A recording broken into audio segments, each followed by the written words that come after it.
Hello, everyone. Welcome to a fantastic session we're going to be having now with three experts in digital marketing. I'm joined today by Ronald Van Loon and Neal Schaffer and Andy Crestodina. My name is Alistair Wheate. I'm the head of product strategy and partnerships here at Analytica. So before I introduce the gentlemen here, I'm going to actually just wish everyone a happy holiday season and hope that you're having a good sort of warm up to Christmas. So now over to the gents. I'm just going to ask you, first of all, Ronald, so if you want to tell us a bit about yourself and what's your background in influencer marketing? Yes, thanks for having me over here. I'm director at the data analytics consultancy firm called Advertisement. Don't confuse it with advertisement, but it's Advertisement. And I'm also a vlogger. I'm a blogger. I'm a webinar host. And in a week's time, I will launch an AI coaching series. And I'm course advisor for Simply Learn, which is a big data and AI certification company. And my background in marketing, on one hand, I'm helping companies to become data-driven in the domain of marketing. And on the other hand, I became a vlogger, let's say 4 or 5 years ago, and now produce around 400, 500 videos, articles, webinars per year. So it's practice and doing it. Thank you very much. Neal, how about you? Good morning. My name is Neal Schaffer. I am what you would consider author, speaker, consultant. I also have my own digital marketing agency. I also teach digital at universities. Because I work with clients around the whole spectrum of digital and social, my specialty is not influencer marketing, but I noticed starting a few years ago that more and more of the questions that I received from clients were about influencer marketing. And as I'm a content creator myself, especially in the B2B world, a lot of companies were reaching out to me as an influencer wanting to engage with me. So I embarked about 2 years ago on a new project, which is writing a book. Really the book that I think is yet to be written, really the influence marketing playbook, whether you're a B2B, B2C, nonprofit, or government. And that book is called The Age of Influence, and it's going to publish in March, and I'm very excited about it. Great, thank you. Andy, how about you? Andy Crestodina, and I'm excited about Neal's book too. I got an advanced copy, and it's how to work with influencers. A lot of the influencer marketing books are like how to be influential yourself. So Neal's got a great take on that. I have been collaborating with other marketers and companies like Analytica in my content for the last 12 years. So starting in 2007, I began content marketing. And not long after that, I learned about guest blogging, which is a collaborative approach, interviews, about creating conferences and inviting people to speak. So the influencer marketing for me, we used to just call it collaborative content. And that kind of evolved into organic influencer marketing. But most people know me as the co-founder of Orbit Media, which is a web design company here in Chicago. It's a team of 40 people, and I've been doing search and analytics for the last 20 years. And I love this topic, so I'm excited to be here. Thank you all three for those introductions.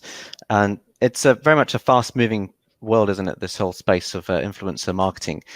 One of the things that is rapidly evolving, I think, is the terminology in the space. And that's one of the things I wanted to ask the three of you was about this terminology and what the words that people use to describe different types of influencers. In particular, these terms micro, macro, and now nano as well. And there's other sort of variations on that, which people are trying to use to categorize different types of influencers and why they might want to work with them maybe differently depending on their banding. I'd love to know from the three of you, maybe starting with you, Ronald, is do you think that this is the right way to kind of segment influencers using these kind of headings? Is it good for the industry, or are they really outdated terms that we shouldn't be using anymore? Whether it's good or bad for the industry, I don't know. But if you look to the words nano, micro, and macro, I think they differentiate the amount of followers, and they do not reflect the real engagement levels and the impact and influence that you have on your target audience. And if you take an example, if you want to have influence on C-level or vice president level in the telecom sector, and you take a macro influencer, maybe an extreme example, take a celebrity, take Justin Bieber with 100 million followers on Twitter, and you want to reach CIOs or CVP level in telecom, it's not going to work. If you look to a nano influencer with a small amount of relevant followers, for example, 2,000 C-level and VP level in telecom, who creates very relevant content because he's a domain expert, and he connects with on a more personal level with these people, and he can engage with much more relevant domain and industry knowledge. I think this is much more valuable. And if you look to the naming, is it in line really with the role that you have? Which one is then most valuable? I think the one that is nano influencer, but nano doesn't sound like being very valuable, I think. And which one would you choose? I think that 99.9% will choose this nano influencer because he has the real impact. And then if you look, how should you call it? You can call it a thought leader, you can call it, I think, an analyst, a domain expert, or you can call this nano influencer, but as I said, it doesn't really reflect it. And if you then look to micro, macro, and nano, they can be more or less, I think, misleading compared to what they say. So it doesn't reflect the quality of the content. Macro has a large follower base, but if you don't have valuable content or you don't create content at all, some influencers just share content. And if you then compare it with a nano influencer who has this CMVP level with valuable research, for example, in AI decisions, then you can really make an impact, I think. And is it outdated or not? I never used the terms, to be honest. I'm now, I think, an influencer 3-4 years. And I think B2B influencer marketing, don't compare it with B2C influencer marketing. B2B influencer marketing is about your target audience. It's about the engagement, and the engagement driven by quality of content and also the volume of content and the right formats, whether it's video, whether it's audio, whether it's written content. And it's depending on the authority and the influence you have as a person, I think. And instead of classifying influencers in macro, micro, and nano, maybe we can better define per go-to-market strategy, per event, what are your goals, which authority and influence fits best to reach your target audience, what type of content and quality levels should be created, which format should be created, and what kind of KPI engagement do you expect, rather than having some kind of, I think you can better have some kind of authority score per audience on these factors. Mm-hmm. And then if you look to the B2B influencer marketing, I think it will be integrated the coming years in the traditional marketing. Influencer marketing will become the normal type of marketing the coming years, part of go-to-market strategies, part of events. And I think the reasons are quite simple, because it's more effective, it's lower cost, it's more efficient, and the quality is higher. The only issues that we still have is, I think, scale and efficiency and getting the right KPIs. Yeah, thank you. Neal, how about you? What do you think about it? Yeah, we could, this is obviously a full chapter of my book. We could talk a lot about this. I think at the beginning of, new trends in marketing, what have you, we like to first simplify things, right? So when agencies and when marketplaces initially, or even, influencer search engines, I think when they first introduced this concept of influencer marketing to companies, it's a very, very convenient way to organize who might be an influencer by follower. If we go back and I consider, affiliate marketing and guest blogging and all that Andy talked about, that's also part of influencer marketing, even though we didn't call it that back then.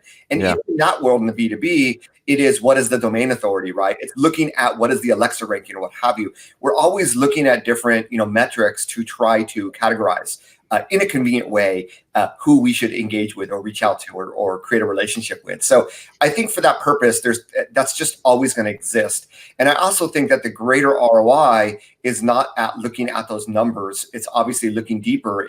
Are these people relevant? You can have as many followers as you want, but if they're not relevant to your audience, or if their content is not relevant to your brand, it has absolutely no meaning. Mm-hmm. So in my book, I talk about this concept of, celebrity, macro, micro, now nano, but, let's flip it and look at it a different way. Let's look at it in terms of brand affinity, right? Beginning with your employees, then maybe with your partners, then maybe with your fans, then maybe with your customers, then maybe with your social media followers, that at least they have some brand affinity with you. Then we go out to people that have never heard of you, right? And I think if you look at it that way, it's actually a much more convenient categorization, because those that already have brand affinity with you already know you. There's less selling you have to do on a relationship.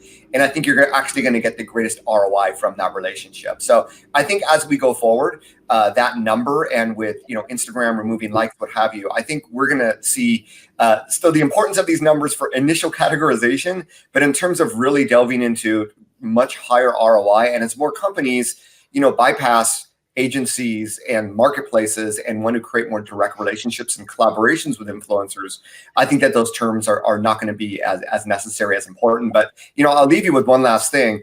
I used to have an email marketing list of maybe 25,000 subscribers, right? And I noticed that some people subscribed 3 years ago, some 5 years ago, and I've been pruning that list, and now I'm under 10,000, and I get a much higher engagement rate. So if any marketer here has ever had a similar situation where you had too large of an audience, right, and you pruned it down and you made it more relevant, and you made sure that everybody listening was a relevant potential customer or partner, what have you, you see that the engagement is higher. In fact, you see with a lower number of followers or subscribers, I actually get more people engaging with my content. And I think that analogy is exactly the same with influencer marketing. Great, thank you. Andy, last but not least, what do you think about this categorization? Well, it's true. The follower size is not a good correlation with engagement or influence. It's far better to be loved by a small group of people than to be known to a very large group of people. There are people who have almost no followings who are extremely influential, like an analyst for a publication, or the director for an event, or there's there's a lot of people who are loved by who will give advice, and everyone in their network will immediately follow that advice. But you'd call them a nano influencer through an algorithm because they have low following. The terms, I sort of liked the beginning of this evolution in terminology, because when we said micro influencer, we were saying that person has influence even though they're not a celebrity. That's when I first heard that. Where did micro influencer come from? It was a way to say that person is relevant, is influential, even though they're not a celebrity. But then when it became macro, micro, nano, I think it's a little bit degrading to use the term nano influencer. I wouldn't introduce a friend as a nano influence. It sounds stinky and small. So if I was introducing a friend who was extremely relevant and influential to a small network, or they built a tight community where there's a lot of passion and interest, I would not use that term. But generally the idea of there being, don't target celebrities. If you want to use the word micro influencer to make that point, I'm fine with that. Great. Actually, we've all been using this word influencer in this discussion, and that's also what I want to ask about now, because at Analytica we publish research to try and measure the authority of influencers online about a whole range of topics, and the three of you obviously know about this because you featured in several of these lists, but it's been interesting to see sometimes people that we featured in some of our lists of influencers who we can see clearly they are influential in a particular topic area, but sometimes we've actually had people responding to us saying, hey, don't call me an influencer, I'm not an influencer, because they sometimes have this very negative concept of what that word means. I think this is driven a bit by some of the the talk about influencer fraud, and a misconception about what people might think of when they hear the word influencer. So I just wanted to ask, have you had these similar conversations with people who maybe, if you describe yourself as an influencer, have an expectation of what that means, or seeing other people who just dislike having that word being used to describe them? Is it an outdated term as well? Maybe start with you, Neal, this time. Yeah. Oh, sorry, Andy, go ahead. Sorry. Well, I was gonna point out it's a controversial, just in 2 seconds, and to add to the question, it's there's debate about whether or not one can use the term to self-ascribe themselves. So Ronald and Neal, I will attribute that term to both of them. However, Ronald used the term in his intro, and Neal did not. So there's a conversation happening about whether it's smart or proper to describe oneself as an influencer. As far as describing someone else as influential or as an influencer, absolutely. I will never stop using that term because it's accurate and it's what I mean. So, but yeah, should you call yourself that, or do people, There's I looked recently. There are like 150,000 people on LinkedIn who have the word influencer in their headline. Is that mostly in the B2C space then? Are they? I think maybe it means something different there.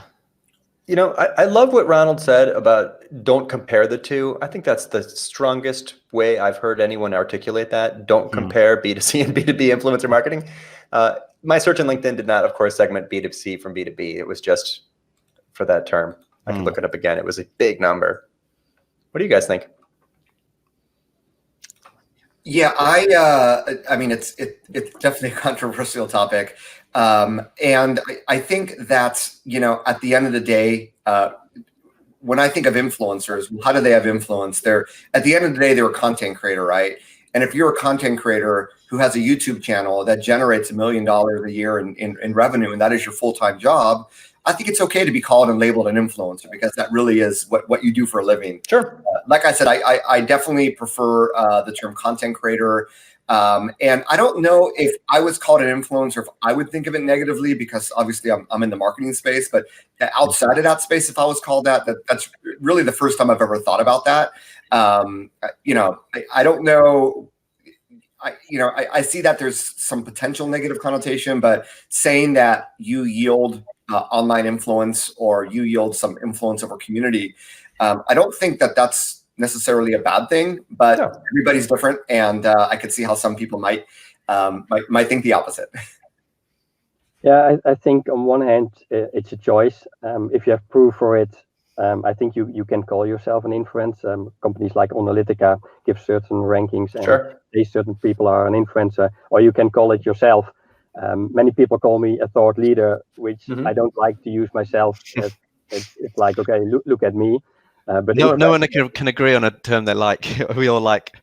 Yeah. So I think on one hand, influencer makes it clear what you do. For the outside world who are not really into the domain, if you say you're an author, okay. If you're a journalist, you're a reporter. If you're a key opinion leader, an authority, or an analyst, all these kind of words they give me. But what's most clear? What's most clear? What you do. And if I look from what I do, I attend around 40 events per year where I do a lot of recordings and share my knowledge.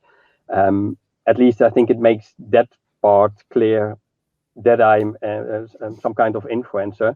And on the other hand, I think it makes it clear for the bigger community, what is an influencer, and make it clear, because there are 15, 20 different terminologies used, like KOL, like this thought leader, like an authority.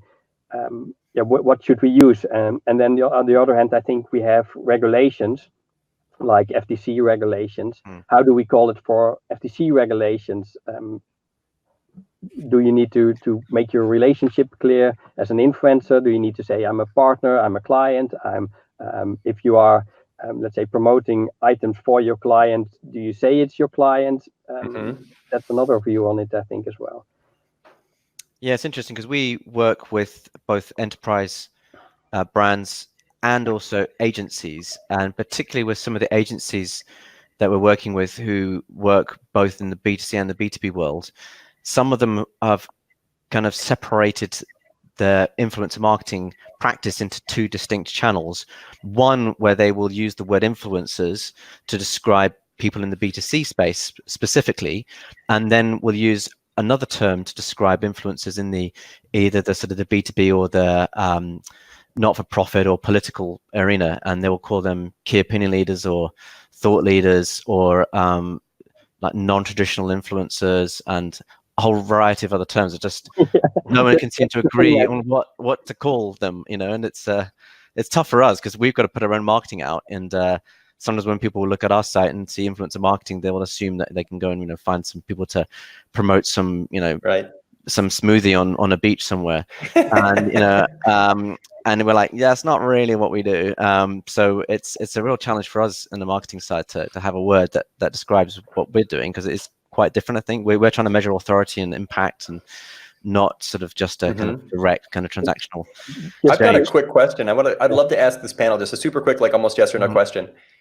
You see Ronald and Neal and Alistair, you see that your name's on a list for top influencer in category. You look at the article. Are you happier if you found that it was a list curated by a person, or are you happier if you saw that that list was generated by an algorithm? Which has more credibility? Which makes you more excited about that list inclusion? I think it can be a combination of both, and depending what kind of algorithms they use, what kind of scores they used, if you have a more, let's say, overall combination of views, I think that's the most strongest, and just take one type of algorithm from, that's either available in the market, because each algorithm has its limitation as well. So I see more and more companies that make these type of ranks, take different type of algorithms, take also the offline credibility, the type of content that you publish, and try to make a score. But I think it's biased left or right. Well, it's definitely biased if a person made the list. It's someone's opinion. But any algorithm has a certain view as well, and has some kind of weighting factors as well in it. Sure. Yeah.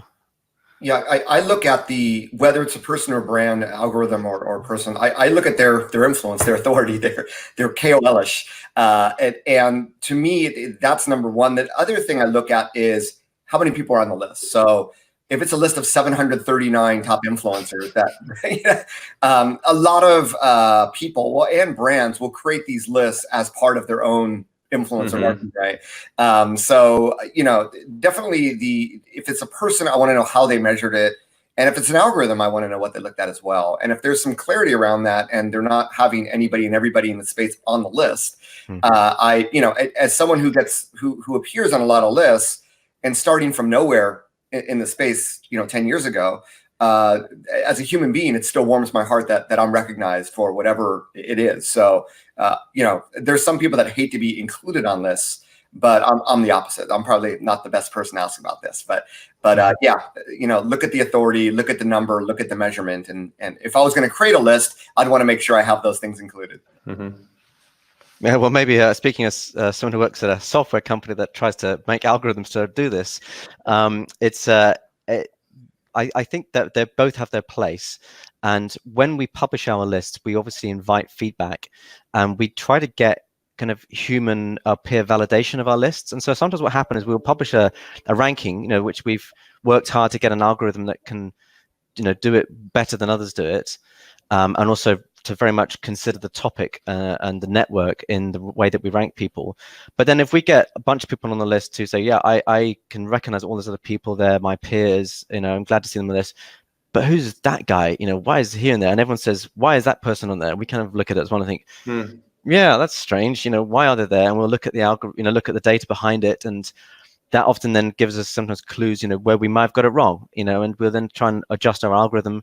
It's very difficult because, we're trying to counterbalance sort of frequency and activity on social with where we can people who are maybe not active so much but get talked about a lot. So we try to mitigate people who are just scoring well. A lot of these lists, they score well just because there's a lot of activity, whereas we try to say, well, if someone's getting talked about when they haven't actually had to do a lot, that's an even more powerful signal. They must have said something or written something, and that's why they're getting engagement. So we look at a lot of lists, especially the ones that have been put together by humans, and try to then see, how can our algorithm produce something similar, or do we detect any bias in that? So interesting comments from all three of you, actually. Really good question. Thank you, Andy. And actually just mentioning, because you talked a bit about the B2B and B2C split, I think most of the time people talk about influence marketing, they're normally thinking about the B2C world. And I think certainly most of the money is going there because it's more of just a natural evolution of social media advertising and other more transactional forms of marketing. Because you guys work mostly in the B2B, but also have B2B to C experience in this field. Do you see the B2B influencer marketing category catching up a bit or maturing? And how far apart do you think the investment gap is between the two categories? Who wants to kick off with that one? Just really quick, I don't think it's going to catch up. The transactional nature of B2C influencer marketing is going to make it always a very popular thing to do, because you can just, find an agent and write the script, and they post your picture, your drink on Instagram, and the lifestyle, travel, these are fashion. These are things that are just very easy to do. It's just basically advertising, which is always kind of, B2B influencer marketing and collaborative content, much more subtle, targeting, much more deliberate. There's a lot of nuance in influencer identification, to Ronald and Neal's points. The types of collaboration, what's the format? It's strategic. It's not a turnkey thing. You can't buy it off the shelf. So B2C influencer marketing for brand awareness and visibility, that's going to be a giant ad spend category for lots of companies who are just budgeting for it, and they'll just go buy it. B2B, it's an aspect of content strategy. So I don't see it as growing as fast or as easily, but way more fun. Yeah. I think we're in some kind of second wave, at least that's what I experienced myself, where it's now really catching up, more strategic within the companies. And on one hand, I think we have some statistics that support this, like the ROI. There are some sources that publish it, that the ROI of traditional digital marketing should be 11 times higher. That 94% of the marketers who work with influencers believe that it's an effective tactic. And if you look on the other hand, why it is so important is that 90% of the decision makers, they really initiate their purchasing process by researching opinions from industry experts and from peers. On the other hand, what I see myself is that leading tech vendors where influencers became a real strategic part of, on one hand, their events and their go-to-market strategy. So it means that if there's an event, if there's a go-to-market strategy, by definition, there's influence marketing involved and there's influencers involved. And they have now moving more, instead of calling on Friday, can you come on Monday to China? It's more an annual planning that is changing, let's say, in the market, and becoming more a long-term commitment from the influencer to the vendor, and the vendor to the influencer. And what you see as well is that there's more companies. We're having central coordination, have a central influencer marketing team, and they support all the local teams and the industry teams and the solution teams. The solution teams, they say, okay, we're going to market with a new solution. I need an influencer because it's part of our strategy. And I think what can really accelerate it further is if influencers are able to generate leads as well. And the same as you mentioned for the B2C, where it's really transactional. If the leads generated by the influencers really starts occurring, then it can really take off. And I think what's very important for this is the type of content and the value of the content should become bigger. We should go more in depth, more educational to make that happen. And what you see is that more strategic new budgets are available from these events, from these go-to-market teams, from the departments, from the industries. I see more ad hoc budget increasing. And as I said, if the lead gen can be provided by the influencers, these budgets, I think, are almost limitless once that's happening. Thank you. How about you, Neal? Yeah, I see a few different trends, and that B2C versus B2B is interesting because I look at influencer marketing as this evolution from organic social to paid social to influencer marketing. So from the B2C side, a lot of the organic social content that a lot of B2C brands did was very promotional, right? Coupon sales, what have you. And when you get to the point where that no longer works and when paid becomes expensive, the content itself is not as important as just getting the word out, right? So we can hire influencers to create content for us, to promote our content, what have you.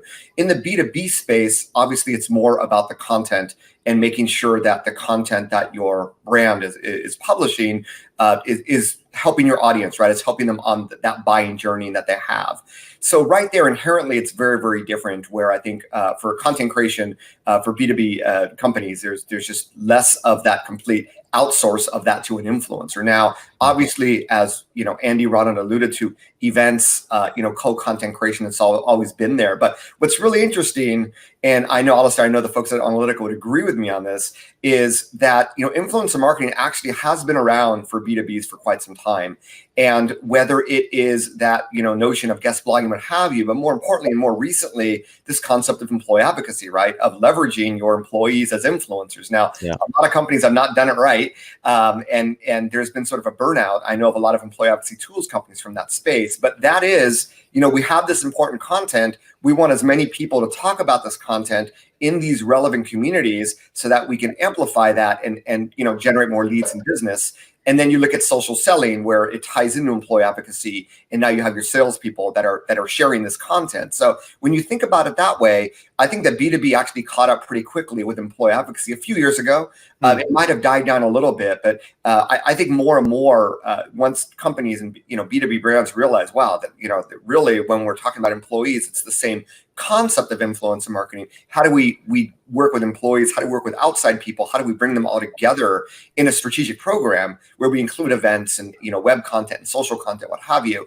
That's when I think it becomes powerful. And I think we're already, and I'm sure a lot of Analytica's customers are already starting to go down that path. I think we're really, in all honesty, at the tip of the iceberg. And I do think that, like with most things in B2B, it's not going to be this viral thing that explodes overnight. But over time, I think you're going to see more and more companies doing that, being the savvy Silicon Valley tech industry, and then slowly moving on. Yeah, and actually, just anecdotally from our side, it's been very interesting to see the transition this last year, because we have got some clients that we've had for several years, and previous years we've been sometimes initiating contact with some large blue chip brands, talking with their marketing team about influencer marketing, and they're already doing a lot of marketing, got large marketing teams, but influencer marketing's been a new thing for them, and they've been like, what is this? Explain it to us. Why should we do it? Whereas this last year, we've seen kind of change now, where we're seeing some large brands coming to us who are already doing influencer marketing and have already done quite a lot of thinking. That they've done some really cool stuff, but now they kind of want to upgrade perhaps what they're doing, and then that's nice that they come and talk to us at that point. But it's not like a kind of fresh conversation about us having to explain what influence marketing is about. But we're now seeing brands starting off with us having already been doing it for a bit themselves. And so that's kind of makes our job a bit easier, I suppose. That we're seeing that maturity, and people like you help with that, I think, because you're out there working with these brands ahead of us sometimes. Sometimes we might be the one introducing the brand to the influencers, but it happens the other way around as well. So exciting times. It's been great to see what happens in 2020, and hopefully we'll be doing more podcasts and content with the three of you as well. So that's our time up. Thank you all very much for your contributions and everything you said. Hopefully it'll make a great listen for people who want to find out more about this space. So thank you very much, and have a good weekend. Thank you. Thanks, Analytica. Thank you. Bye-bye. Cheers.